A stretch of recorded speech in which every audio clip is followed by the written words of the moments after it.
Hey, I'm Sabrina Poston, future Raven here, and I'm applying to be a part of the Gregorian Fellow Leadership Program at Benedictine. What are the three most important characteristics of a leader and why? Well, I would have to say that one of the most important characteristics of a leader is being a servant leader. These people have a natural desire to help those around them, and then because of this, they put others' needs before their own. And teams that are served by their leader then want to do good by their leader. And that just creates a better performance as a unit, which is very important for a team, and the leader needs to be able to do this. And in order to be a good servant leader, you have to have humility, which is my second characteristic. You have to be able to say, I'm wrong, or that I made a mistake. You can't lead a team down the wrong road and then won't turn back because you won't say that you took a wrong turn. You need to be able to accept that you don't have all the answers and take in what the team says and what they have to say. It can't be a my way or highway type thing. And in order to do this, you have to be very courageous, and this is my last characteristic. Being courageous. You have to face many problems and adversity as a leader, as a group, and people are going to come up to you and say, can you help us with this? Can you fix this, as you are the leader? And you need to have the courage to be able to take that and help them problem solve. You need to be the one that helps keep everything together and help fix all the problems. Okay. What have you done in the last year that most clearly demonstrates your leadership ability?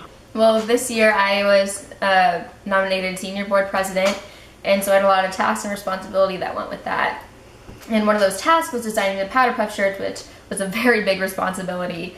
You know, high school girls, we take the game very seriously, but we take the shirts even more seriously. They're a very big deal. So it was a lot of responsibility, and it was scary. I didn't want to disappoint people, but I didn't run away. I decided to be courageous and take the task. So then the first thing I did was I went around and started asking people for their ideas and opinions and started taking that into account and trying to be a good servant leader in that way. And so then I made the appointment with the t-shirt company, and we started talking about the design and what we thought would be best.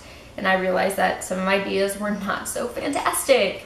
So I had to change a few things and humble myself and say I'm not always going to have the best ideas.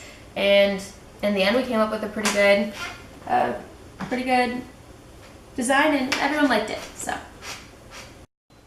if you were to choose a leader from a film or book who you would want to emulate as a leader, who would it be and why? Well, I would have to say Star-Lord from my favorite movie, Guardians of the Galaxy, also known as Peter Quill. In the movie, there's this thing called the Infinity Stone, and it's very valuable yet dangerous in the wrong hands, and Peter eventually obtains possession of this and could either sell it for a great deal of money or run away from it and all its problems, but instead he stays back and decides to save the world instead of going for his own desires, which is exactly what a servant leader would do.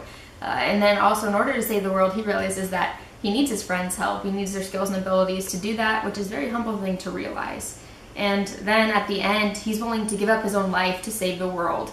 He grabs the Infinity Stone in midair, which could kill him, but luckily it doesn't. And he saves the world by that. And so I definitely want to pick Peter Quill because he's a very humble yet courageous servant leader in that way. And he saved the world. And I just want to say, thank you, Peter Quill. Thanks for watching my video, Ravens. I hope to join you next fall as a Gregorian Fellow.